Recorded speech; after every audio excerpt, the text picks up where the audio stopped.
my Twitter account. So, All right, all right. now we're back. Now we're back. Okay. Chef Derek Fox, you know him from Master Chef. He's in Dallas now via Southwest Florida through Los Angeles, now back in Dallas. You know him from season 6 and season 12 on Master Chef. Outstanding. I think one of my favorite chefs, one of my favorite personalities. And I'm so glad for you. Now, you've got a lot of stuff going on. You've been a private chef for a while. What about if somebody wants to hire you for your services?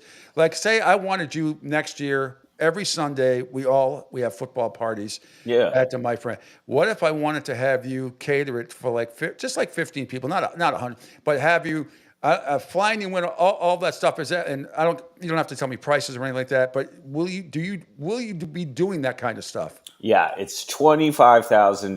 No, I'm kidding.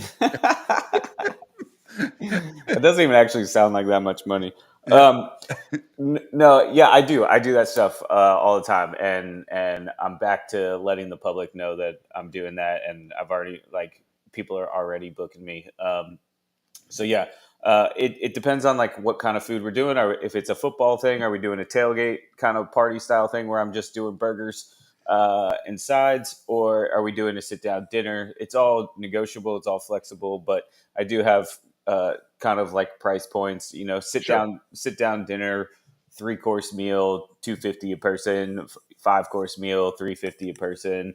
Depending on how many people, again, too. The more people, sometimes we drop the price a little bit, and yeah, and then fun like burger, like let's do burgers and sides for a football game, like 50-60 bucks a person depending on how many people.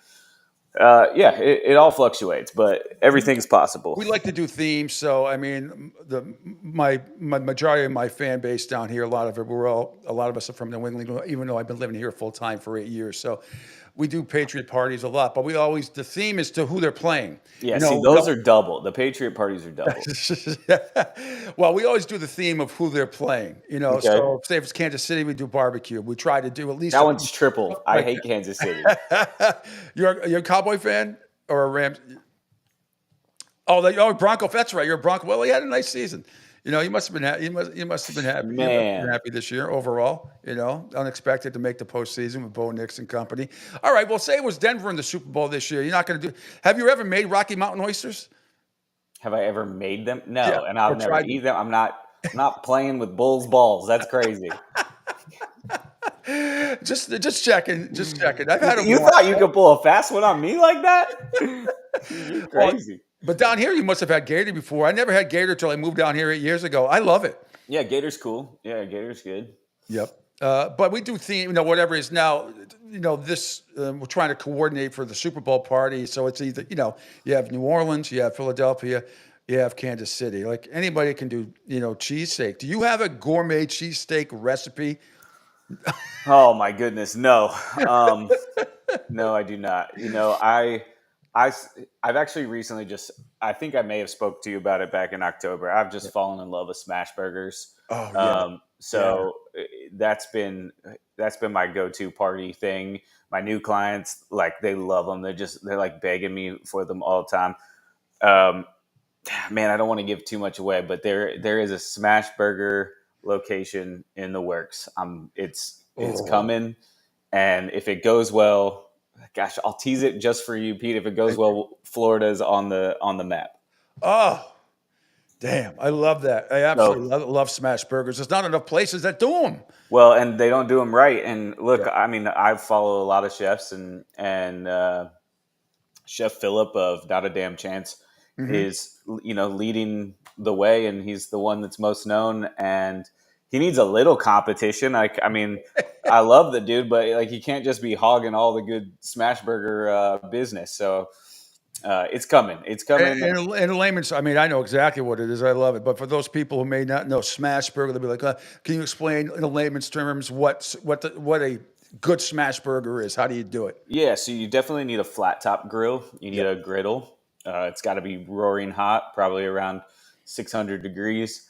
Um, and you take your patty, and with a like cast iron meat press or a steel meat press, you press the patty into the griddle, And what happens when you're doing that is it caramelizes the beef, and so you're getting a sear on it that you don't normally get in like a regular burger.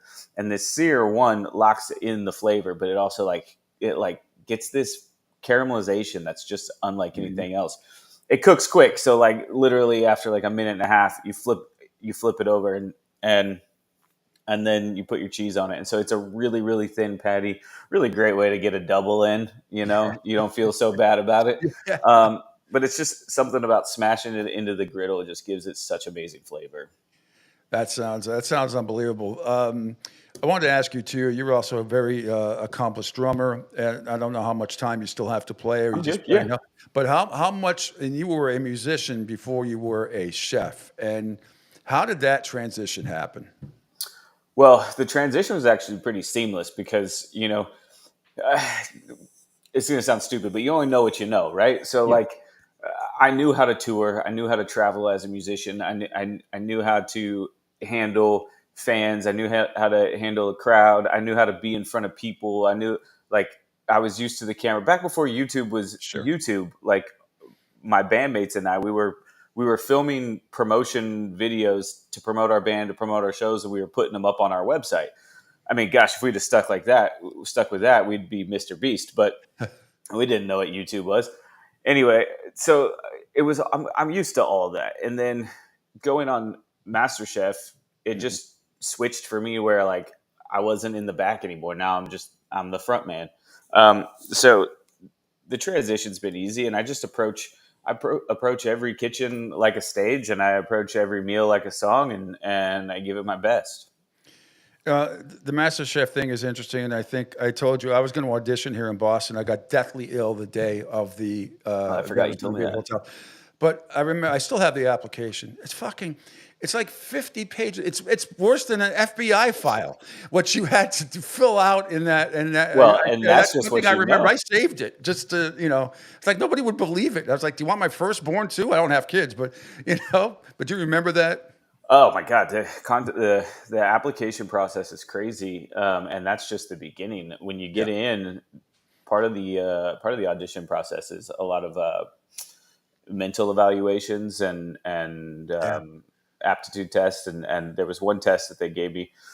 It's called the MMPI-2 test. The hell is Um, that?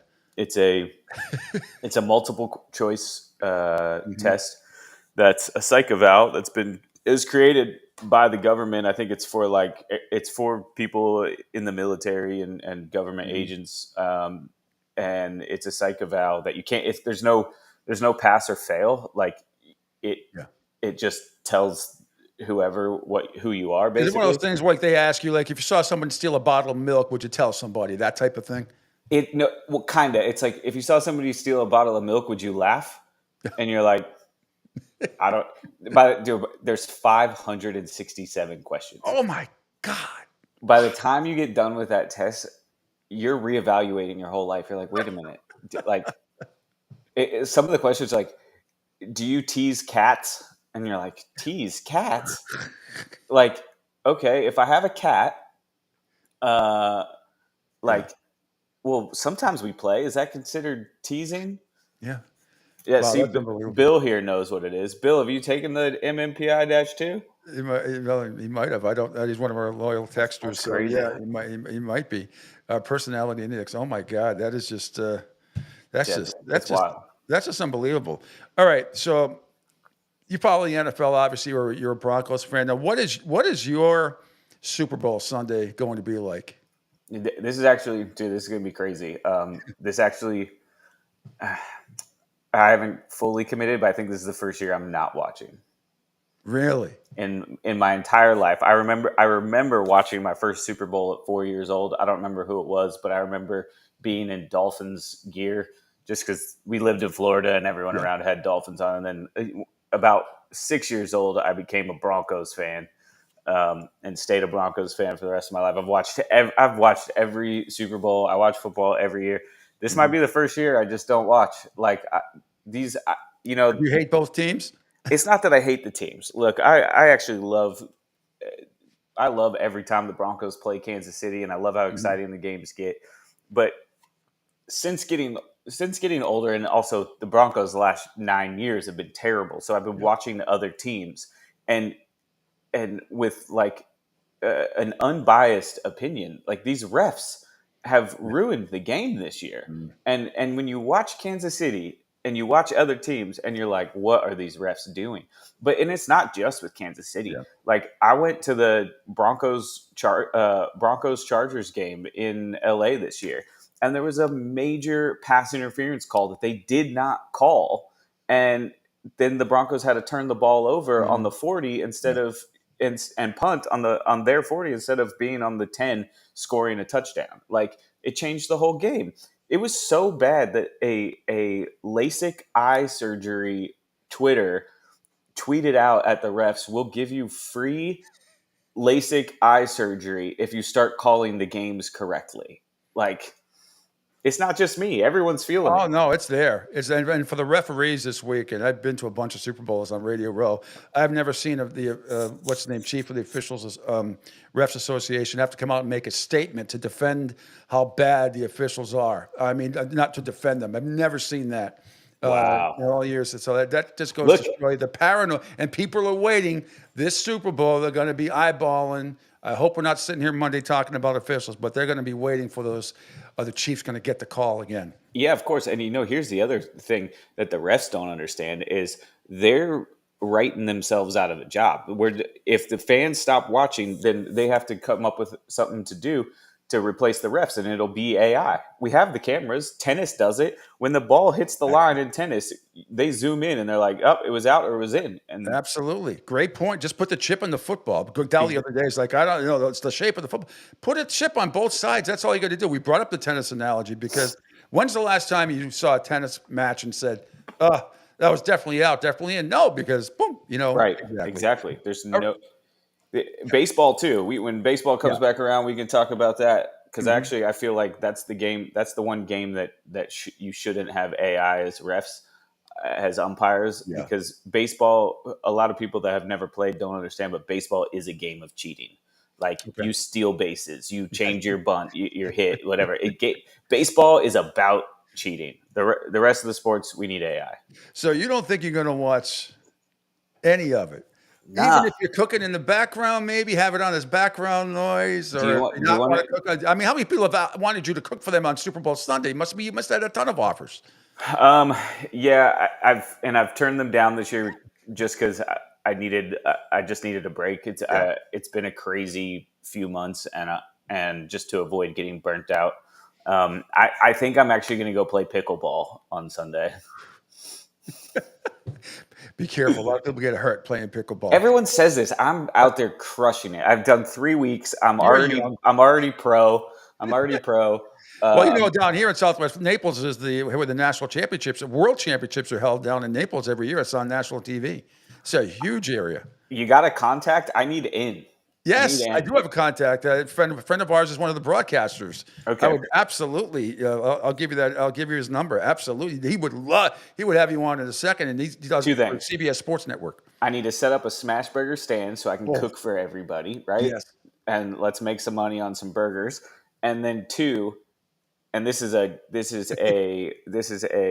Pete Sheppard show exclusive. Ooh. I'm developing a pickleball character called Pickleball Ricky Savage, and and and I'm putting a team together. I got another player. He's down. We're gonna have outfits.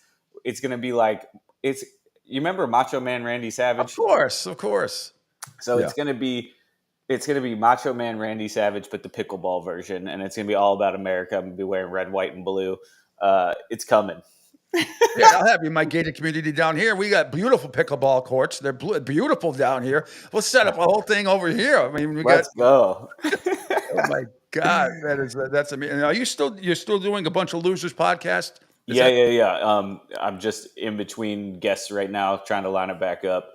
Top of the year just gets so and tell busy, people what and that's all about too. I know what it's about. It's a freaking riot. yeah. So I started a podcast after not winning MasterChef, and I just felt like a big loser. And then I realized there's more losers than there are winners. So I started a podcast called A Bunch of Losers with Derek Fox. It's on YouTube. And yeah, I just interview people that have been on reality competition shows, and I get to know their story. And really, what the really cool part about the show is that like it's really showing that everyone on these shows is a winner in real life, and Hmm. it takes that kind of winning Yeah. personality to go on one of these shows.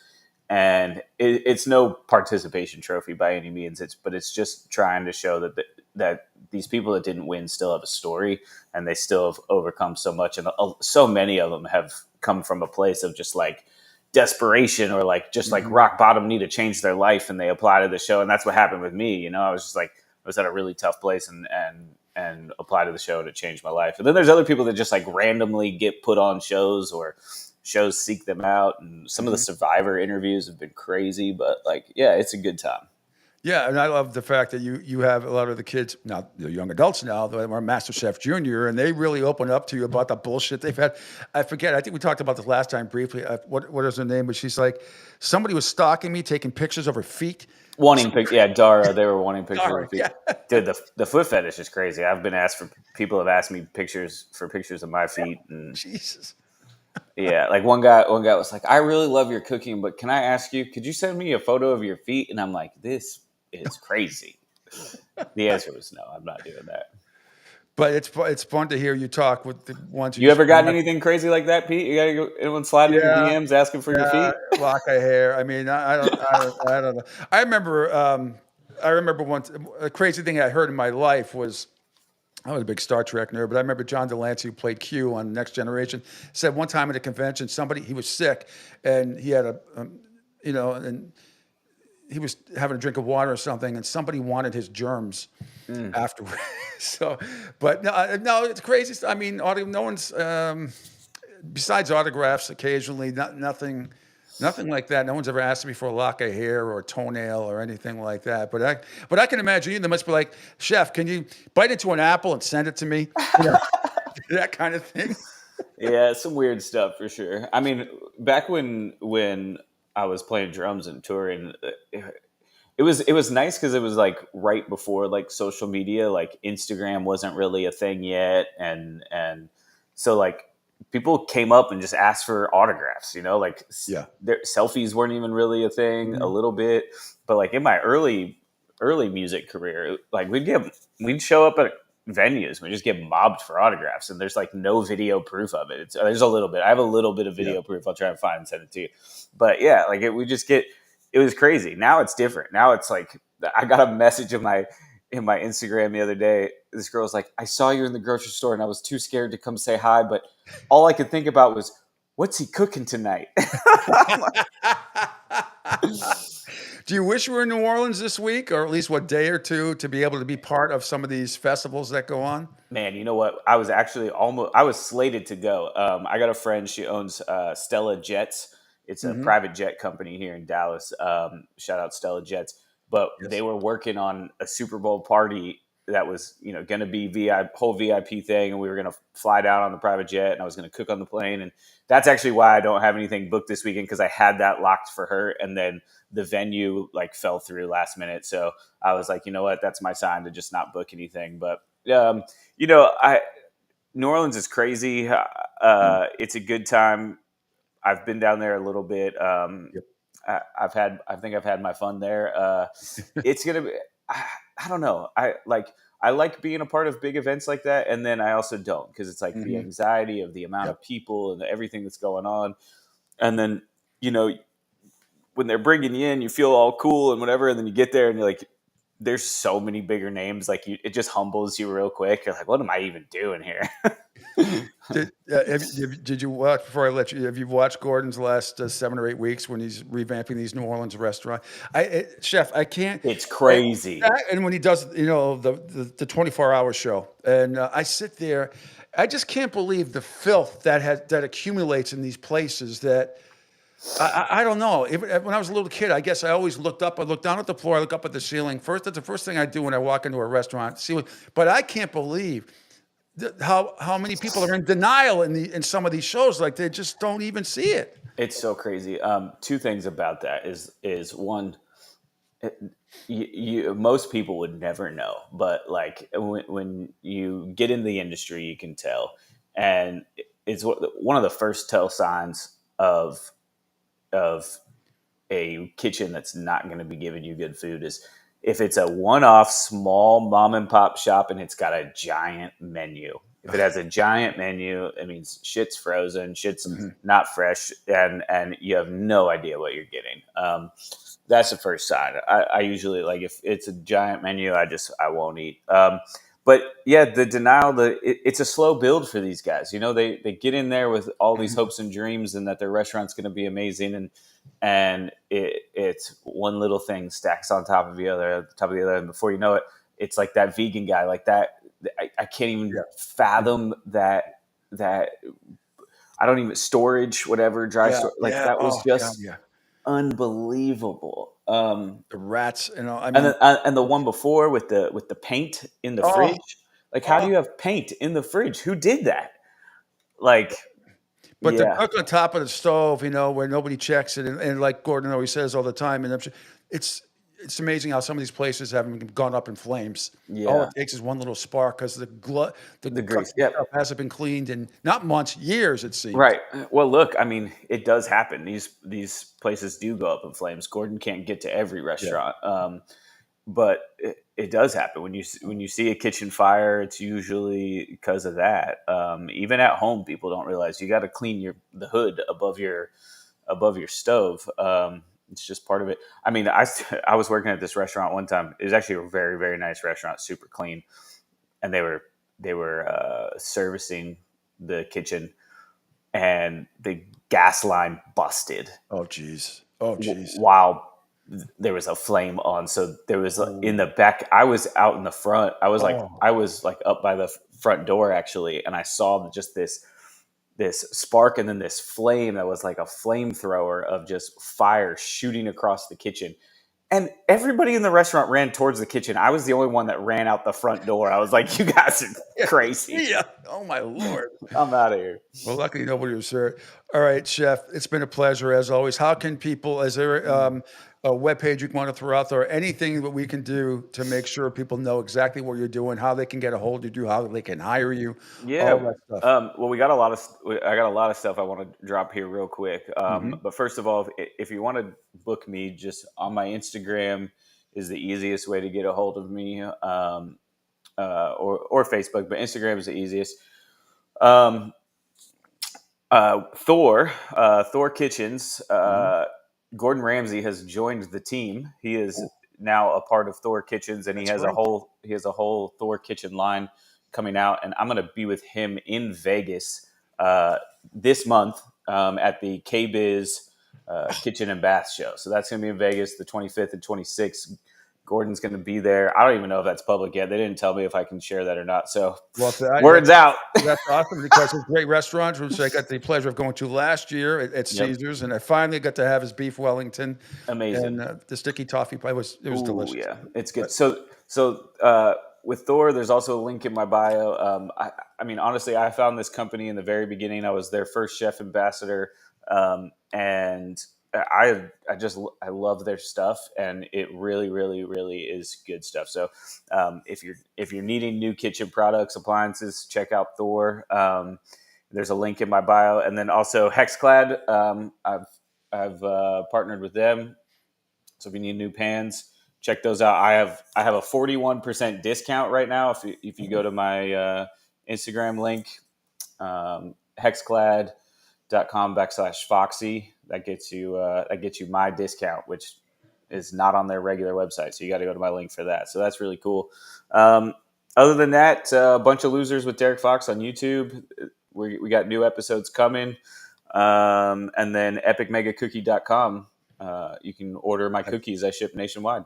that's awesome. Last thing, Chef, because and I always watch it the next night. The Hell's Kitchen finale is tonight at film at Foxwoods, which I've been to many times. Never Gordon's restaurant over there, but I know he's involved. He got seriously hurt in a motorcycle accident. He showed him not too long ago. Did you? Bicycle. He was on a pedal Bicycle bike. accident. Oh Yeah. Jesus! And that looked pretty serious. Did you talk to him? Have you talked to him about that? And was before he started shooting this year as I know it happened in Connecticut, I believe, and Yeah. that's where the show was filmed this year. Was at Foxwoods. We actually had to push our Thor commercial shoot because of that. Yeah, we were supposed to shoot something else, and then we had to push it. Um, yeah, he's sore. He's lucky. Bike accidents are no fun. I was in a bike accident. I got ran off the road Oh, a little over almost 2 years ago. ooh. Uh, my face is still not the same. I hit the pavement probably about 30 miles an hour straight into my face. Oh man. That picture is ugly, but Yeah. You look happy and handsome to me. That's all right. man, I got so lucky. I guess I got a strong face. I didn't break anything. My teeth are still numb. Like I have nerve damage Ooh. from it, so Oh, that shit. part's crazy. And it was the one time I didn't wear a helmet. I rode this, Oh. and this was a motorbike. Like this bike was fast, but I was just taking it up to the convenience store and back. So like I was just like and I always wear a helmet. So much so that one of my best friends called me and goes, "Yo, how bad's the helmet? If that's your face, how bad's the helmet?" Because he rides without a helmet all the time, and he was like, Boy. he knows I always wear a helmet, and he was like, "Is it shattered?" I was like, "Dude, it was the one time I wasn't wearing a helmet," and he was Oh just man. we were all just like, "What the?" It was so crazy, but it hurts. I know, well, because he does so many crazy things outside. I mean, I his don't know insurance, how. the waivers that he signs, he's nuts. After I the don't know how he roller does coaster it. goes down, the trees he climbs, he's hanging on ropes and cliffs all over the world. I'm like, are you out of your fucking mind? What do He's your kids say when they see this show and your wife? They must be going, I wonder what the waiver, insurance waiver is that he has to sign for all this stuff. He's you, crazy. you know what though? If you could trade with him, would you? Oh, God, yeah. Yeah, he's living his best life. I don't know how he does it. I mean, he really is an alien. I don't know if you saw the new commercial with him and Pete Davidson. I have. Yeah. Oh my God, he's like, "We're all aliens." And he's like, "I'm not," and it's like, I don't know, maybe you are. Chef, thank you so much. I'm gonna want to help you out as much as I Yep, can, retweeting all your stuff, and I I'll get the appreciate it. word out there. And I'll give you my pickleball contact information if you were to come down here and compete or set up something. That would be Let's do both. great. That would be awesome. That would be great. And all the best to you and your new endeavors. You're going to be awesome Thank you so as much. always. So we'll talk soon. I hope. Thank you so much. All right, brother. All right, there he is, Chef Derek Fox, celebrity Chef Derek Fox. You know him from MasterChef season 6, the runner-up. I suggest you go back and watch it if you never have. It's just fantastic, and then also season 12 as well when he came back to compete once again. Again, started down here in Fort Myers, went up into LA. Now he's in Dallas, and still does his podcast, a bunch of losers podcasts as well, which I highly recommend. He's got a lot of ex MasterChef competitors, adults and juniors who are now young adults that appear on the show. It's a lot of fun. Anyway, Mia O'Brien's coming up next year on the. He's here. Oh, there she is. Jeez, wow, wow, just like. Just like that, Mia O'Brien, 1010XL, joining us here on the Coastal Sports Network. And just had celebrity chef Derek Fox on. And he says he's not watching. He's a big Denver Bronco fan, so he's not going to watch the Super Bowl this year and has not. He's turned down chef opportunities to go cook. He's going to go play pickleball instead. But anyway, I said, yeah, come down here in Southwest Florida, the capital of the world. But Miss Mia O'Brien, how are you doing? How are you doing? Oh, we're good. We're good. Hopefully you can hear me. I got the AirPods in Yep. right now. Yeah. Everything's going along smoothly. The Jaguars do have an OC, a DC, and a head coach, which is an Hey. improvement over a few weeks ago, I think, from the last time I spoke with you guys. Yep. I know for many of my friends and family here in this neck of the woods, I feel like it was every day I would get the text or I would be asked, is today the day? Is today the day? And I said, look, Liam Cohen is being very intentional about this process. And from speaking to people who have served as mentors of Liam, they're very proud of him for how intentional he's been in going through this process. And yes, at some point in time, is he going to have to speed things up? Absolutely. But at the same time, I think that the fact that he recognizes the importance of all of the hires, yes, but certainly those foundational pieces at the coordinator position, offensive line, strength and conditioning, like that, that for me says that he understands the full picture and not just, all right, there you go, be the head coach and figure it out. Well, I'm very excited for Liam Cohen for selfish reasons. One, two of my best friends, Dave and Marie, which I'll be going to for their Super Bowl party. He went to school, elementary school and junior high with their kids in South Kingstown, Rhode Island. So they Love it. they know him very well.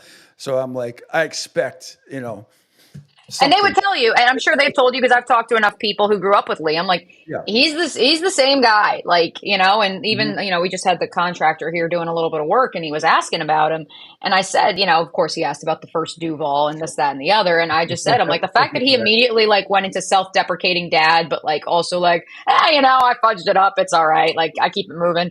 Like the fact that like he lets it roll like water off a duck's back, like that's all you need to know about the guy, that he's authentic and he is who he is. And that's a positive here for Jacksonville. Although, as I've told multiple people, like my biggest concern is not Liam. My biggest concern is not Liam as a first time head coach, the growing pains that it's going to take. My biggest Mhm. concern is how this town reacts to not only, as I just looked at Twitter for the first time in a half hour, I guess like, the idea of three Northerners coming in. I joked on my radio program about that because I knew a certain co-host of mine would take a little offense to it. And so poke a little fun, poke the bear. Yeah. But also, like, it's going to be difficult for many in this town to comprehend the idea of a staff that minus two or three people, everyone is under the age of 45. It's going to be very, very difficult for those working in the media. It's going because I can tell you already. I've had multiple people come up to me. I could be his father. He's old. He's younger than me. This is weird, and I'm like, why is it weird? It shouldn't be weird. And it's a place that, for a city that prides itself as the bold city of the South, has been afraid, quite frankly, to be bold. And now you have that opportunity. You have someone who is willing to go there, and there is suddenly this panic of like, oh, I don't know, that's too much, too fast. This whole thing, the Yankees coming to the South, all that stuff. Look, if Rick Pitino and John Calipari can go coach at Kentucky, Louisville, and Arkansas, trust me. I mean, we got to really, really get past that. You want the most qualified people. And what's wrong? How old is Ryan Day? He's not that old. Look at him. Just became the second highest paid coach in college football, $12.5 million. And I remember when he was a puppy. I remember when he was playing at UNH and playing for Kelly. When he was the OC over there. I mean, get over the fact. Who cares? I don't care if you come from Mars. Can you get the job done? And more importantly, Mia, can Trevor Lawrence stay healthy? That is question number one. You can have all the best coaches in the world. If they go through that hell again with him, all bets are off. Yeah, not to because I don't want to speak out of turn, but I do know that the next 48 to 72 hours, as Liam Cohen fleshes out not only his coaching staff, but his support staff, are going to be critical, in my opinion, to that. I'm not saying that one or two hires is directly correlated to the health of Trevor Lawrence, but I do think that we have seen a trend, and I don't want to poo-poo the current incumbent nutrition and strength and conditioning and physical therapy and what have you staff. But it should be noted that many of those people currently in their position, many of whom I regard as friends and who I respect, there's a good majority of them who have been here since 2012. I was a freshman at Ithaca College when they were hired. So that's not great in my estimation in terms of getting progressive ideas, whether it comes to strength and conditioning and nutrition, whether that comes to ideas in terms of a playbook and scheme. Look, again, there's a reason that so many in this town have clamored for a clean sweep, for a fresh reset. And it goes beyond simply firing Doug Peterson and Trent Baalke. Trust me when I say that's from people deep within that building. They were among those who admitted, look, it may mean my job's on the line, but because I want what's best for this organization that I've given my blood, sweat, and tears to, I'm okay with that. And so I'm genuinely curious because I don't want to tie directly the strength and conditioning and the nutrition part of this, Pete, to the health of Trevor Lawrence, but it's not just been him. I mean, Tyson Campbell has battled injuries at different points over the last few years. Foye Oluokun missed time. That was more of a freak injury, but still, the soft tissue injuries have really crept up on this roster over the last 2 years. And so Christian Kirk, obviously, to both very much freak, season-ending injuries each of the last 2 seasons. Gabe Davis, the list goes on. And so that's where I'm very curious to see how this team not only attacks in season, but off season as well, to prepare to not only rehabilitate from those injuries they've had, but also preventative measures to ensure their bodies are at the utmost tip-top shape. And I'm not suggesting that those guys weren't in shape last year, but I do think that there are practices that other teams are conducting, not physical practices, but, physiological, nutritional, strength and conditioning programs that are being conducted around the NFL that I think would behoove the Jaguars to follow suit. What's the Shad Khan, sort of, and Tony Khan. What's people still talking about them at all, or is that kind of like this is where? And what's My the dad's perception still of those? talking about him. I don't know about you, Pete. My dad couldn't wait to send me all the pictures about Shad's new $360 million yacht that just docked at the Super Bowl in New Orleans. And he's like, "Is this the one you were on?" And I was like, "No, we bought a new one since I was on it in 2021. It must be nice." And he's like, "Where'd the other one go?" I'm like, "I think he sold it to Beyonce." Don't quote me on that, but Beyonce did rent the old one. Yeah, no, I mean, if anything, like, I don't want to say that like Shad has felt like a peacock and we're finally letting him fly again, but it does feel like the chains have been removed. At least when I spoke with him in the press conference setting 2 weeks ago, it was the most relaxed. The fact that he stood up for himself when Brent Martineau, the sports director at the flagship television station here, kind of pressed him on the Trent Baalke issue. The fact that he stood up for himself, as funny as the line was about, "I'm learning every day, Brent. I'm learning every day." Like, like it was quirky, yes, but also like that was Shad actually like going to bat for himself. And I go back to Doug Peterson's introductory press conference where Shad looked like he didn't want to be there and he was a shell of himself. And after the weeks and the months of the Urban Meyer debacle, and then I don't even know how to describe the 6 weeks that was the roundabout chase that landed Doug Peterson, like he truly looked like a man who was afraid of his own shadow. And it was really encouraging. And, in speaking with people close to the Khan camp, like they said he sounded confident, and not that they ever questioned that confidence behind the scenes, but it looked like a guy who wanted to almost stick it to the fan base. There's a reason that in the announcement that he hired Liam Cohen, he never actually like said like, "We are hiring Liam." He led with like, "Let me make it clear. Like I said last week, I'm committed to a winner. That's why I went back and got him." He was always my guy. That's why I quote tweeted it, and I was like, I guess they hired him. Like, and he never actually says it. He just goes, "I just want to be clear. I said I was going to be competitive, and I wanted a winner, and I did that." And Tony Baselli, obviously, which I'm sure you're going to ask about his role, I'm more than happy to answer what I know. But Tony has reiterated that in all of his meetings with Shad over the last 14 years, but especially in the last 4 weeks, he is committed to winning. And I know that for Jaguar fans, that's probably lip service at this point, but I believe it after the man I saw on the podium 2 weeks ago. Now, the only thing, the Duval, can you do a Duval? Oh, like an actual one or the Liam one? No, that's easy to imitate Liam, but I mean, yeah, no. Well, the Liam one, I was just saying this to our contractor. Shout out Max. Like the Liam one, I defended, and Kai Stevens, the official team reporter, also has explained it the same exact way. And she only got here 2 years ago, so she can empathize more. I've been here 6 years, but like. Even as I was explaining it to our contractor just now, like I was like, when you say Duval mid-sentence, I said, notice how I knew to drop my register. Unfortunately, like I dropped my vocal cords. Like I said, as I'm talking about Duval, like I know to drop it. Yeah. Whereas like, if you don't know that and you're trying to say it in the context of like trying to sneak up on the audience, which, as a state champion speech and debater, I can say this, like as you're making a speech, it can be a little difficult. So I empathize with Liam because I was there once upon a time. As far as how to properly say it, the proper way to say it is Duval. That's the proper way to say it. So you got to go lower octaves. Yeah, it's not like Minnesota. Skull. Anybody could say skull. Yeah, they just clap. Right. I was thinking that could be a ringtone, Liam's Duval, and also the Patrick Mahomes 6-second soundbite that I played earlier this week, where my favorite color is green. Hey, I wasn't in New Orleans this year. I've been to plenty of Radio Rows this year. Was whatever. Have you ever? I don't know how much fun it would have been. Besides, New Orleans is great, but to where the game is almost secondary to what happened in the NBA this week. I mean, it's been all NBA basically. Yeah. This show a big chunk of it. I mean, I play all the preview sounds and all that stuff. But how do you not talk? I mean, Roger Goodell overall must be like, geez, did you have to do all this? And I know the trading deadline has come during Super Bowl week before, but never anything like this, me. I mean, it's got to have thrown everybody for a loop, especially some of the bigger, you got to change your whole production sheet, A, B, C, D, E block. That's all got to go. It's all redone.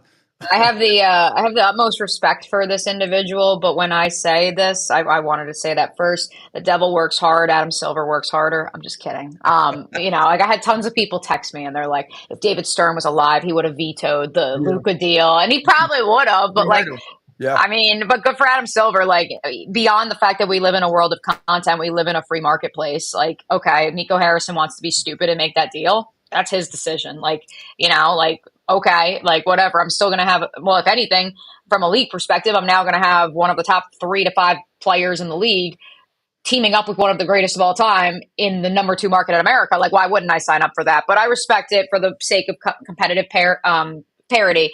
But yeah, it's been wacky. We don't talk a ton of NBA on Helmets and Heels. We probably should talk more Yeah. because our producer, RJ Saunders, hosts our NBA show on 1010XL on Sundays, which, with the Orlando Magic's success, we've really been able to build up that brand. And so it's always exciting.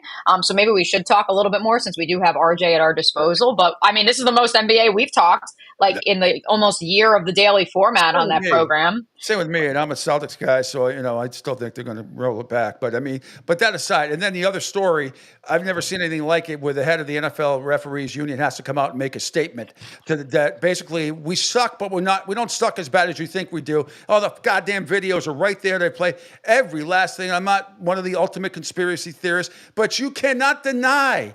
It's there, and it's all there, black and white, as Willy Wonka said. You lose, you get nothing. Good day, sir. I mean, it's all right there. So I don't know how they can sit there and continually be in denial for the pathetic, absolute blunders that, and unfortunately, have been going a lot of the Chiefs' way. Yeah, I mean, there's issues across the league would be my argument. Like, and also I think the fact that the Chiefs do play so many nationally televised games, so many primetime games, it puts a microscope on every single questionable call. I'm sure if you went back and you watched even the Jaguars or the Carolina Panthers, and now granted, those were games of no consequence this past season for the most part, but if you went back and watched their season, I'm sure there would be tons of questionable calls. And so I think it's more of a league-wide epidemic than just specifically geared towards the Chiefs, and that's not me being a Chiefs apologist at all. Yeah. I just think that it's the reality of the National Football League. And until we truly have a system where all refs are full-time, all refs, there's a union, all refs, there's a certain handbook. And I know that all those things I just listed, they technically have. But in terms of the uniformity and the consistency year over year, that has not been the case. And I think you could argue that for all the major sports leagues. My counter to it all is, look, I mean, what's the argument in baseball right now is there's too much review and the robots are too involved, and that human error needs to be part of the game. And so or maybe it doesn't, and so that's where we could go back and forth on that one all day. Put the chip in the ball. There's no any arguments anymore in the world of tennis because it's all right there. There's no arguments anymore about what's in, what's out. Do the same thing. Put the chip on 2 sides of the ball, and I think that could solve a lot of problems. But right before I let you go, so I'm picking the Eagles 29-25, and there's nothing to God bless you. Nothing to do with the anti-Kansas City or the refs are going to give them the game or any of that stuff, or I care about 3 in a row and it's going to supersede Tom Brady's legacy. I hate that word legacy. I think it's so overused. I'm picking the Eagles because I think they're the better team, top to bottom. The coach has been staying out of the way. And I think Saquon Barkley's going to win the MVP. He's going to throw. He's going to catch a touchdown. He's going to run for a touchdown. It should be a hell of a game. But I also like the tease. I'm taking so it's 148.5. I'm taking Philly, but I'm also doing the tease. Philly +7 and over 42.5. What say you? Oh, I mean, that's what I just said. Like, I'm proud of you for picking the Eagles, Pete, because I mean, for me, there's no question. Like, if you don't take the Chiefs, like, I don't know what you're doing.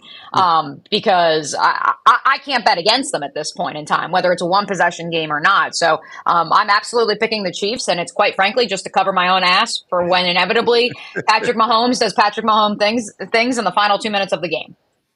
No, that's certainly a lot. I would love to be proved wrong. Would love to be proved wrong. And then I think we have to have a larger conversation. And I know this has been noted on a couple national programs. We're going to have a larger conversation if the Eagles do win about the fact that they've now gone to 3 Super Bowls, won 2 with 2 different head coaches in the last 8 years. And yet the Eagles last year, like the Eagles fans, the city of Philadelphia acted as if they were the lowly Chicago Bears of 2 years ago. Like, everything is awful. Like, we don't win anything. And I do think that if anything, if you want to talk legacy, I do think what Howie Roseman has been able to do, as prickly a character as he is at times, what he and Jeffrey Lurie have been able to do is going to have to be studied for science, especially, quite frankly, as we now go through a general manager search here in Jacksonville, and 5 of the 7 known candidates have ties to Howie Roseman and the Eagles. Well, again, go back 2 years ago.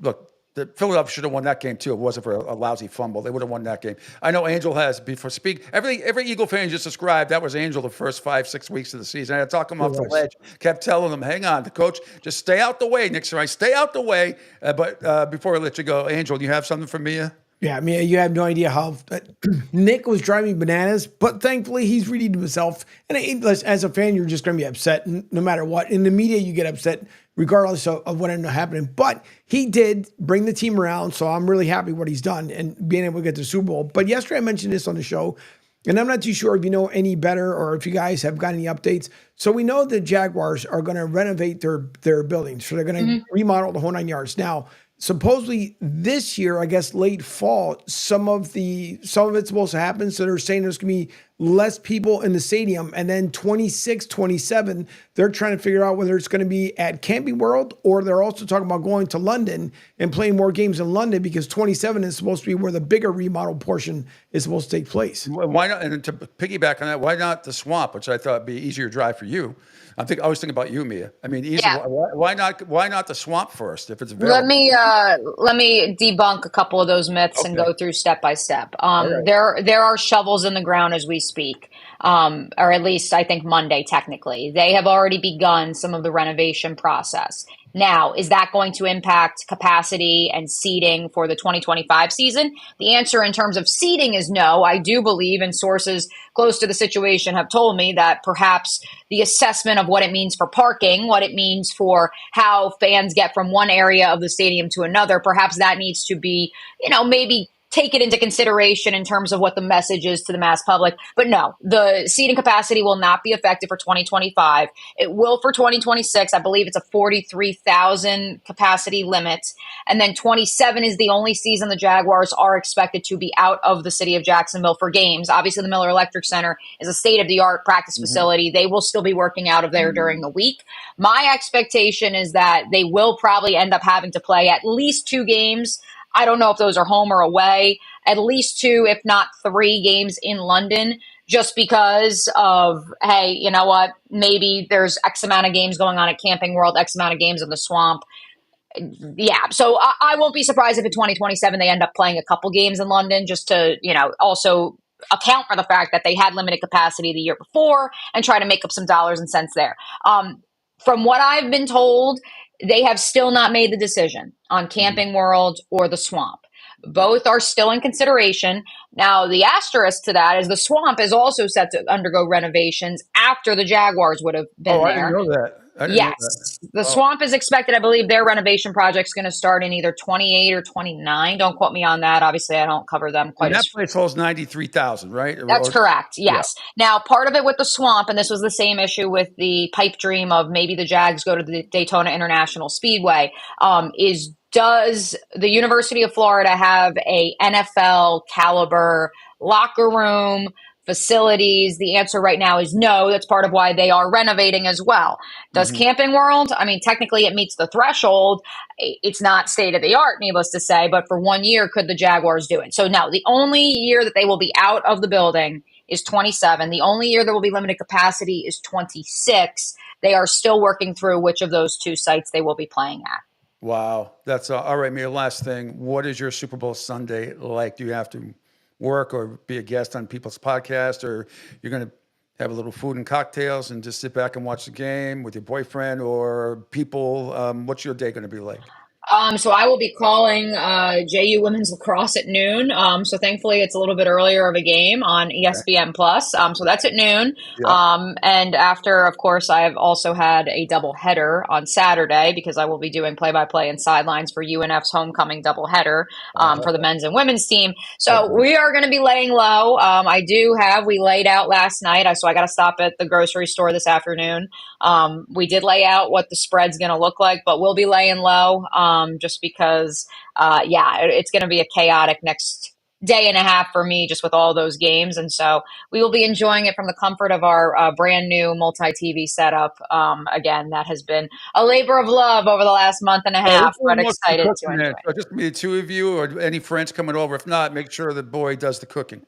Yeah, no, we'll be sharing the cooking. But no, I think it's just us. We have actually we've got a solid run over the next month and a half of friends coming in from out of town, and so Cool. we're trying to Yeah, enjoy a little I a got little you. quiet, I think. That's great, Mia. Thank you so much as always, and hopefully let's talk next week. I mean, football never ends. Football is, I hate it when it ends technically, but it really doesn't end, especially in the NFL. So. Oh, that's why we have basketball season. That's So right. That's right. Absolutely. Absolutely.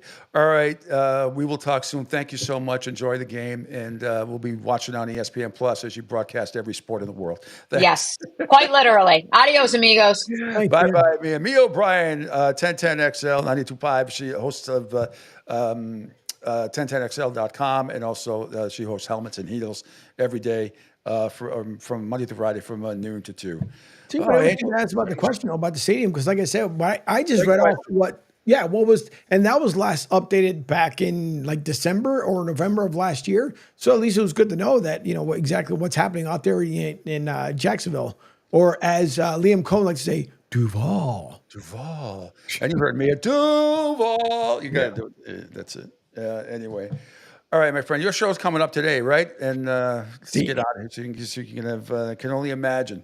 Anything you want to plug coming up? And all the other shows are coming up today as well. yeah. So Q will be on today at 5 instead of 4 o'clock. So he gave me the nod. Let me know that he will be on at 5. I will be up here momentarily. The USF men won in double overtime last night, 100-91. So that was good for Coach Amir, as they had the Coach of the Year award to go to Coach Amir last night. And of course, today on the pitch, down here at Corbett Stadium, USF Women's Lacrosse. So I'll be down there as well for the inaugural game versus, Jesus Christ, Kenneth. Yes, exactly. Kennesaw State. Goodness gracious. No worries. No worries, Angel. Great job all week. Thanks to all the guests today. Thanks to Mia O'Brien. Thanks to celebrity chef Derek Fox. Thanks to Tony Curry. We'll be back. Full analysis, recapping, game, commercials, horrible refereeing, all that stuff come Monday at 7 a.m. on the Pete Sheppard Show. I'll be back. Promise. Don't. And everybody, chill. Have a great Super Bowl Sunday. Don't drink and drive. Uber. And be very careful, everybody. And enjoy the game. Final prediction, final time. Philadelphia 29, Kansas City 25. Saquon Barkley is my MVP. Angel Martinez and Company are up next. Bye-bye, everybody. Talk Monday at 7. See ya.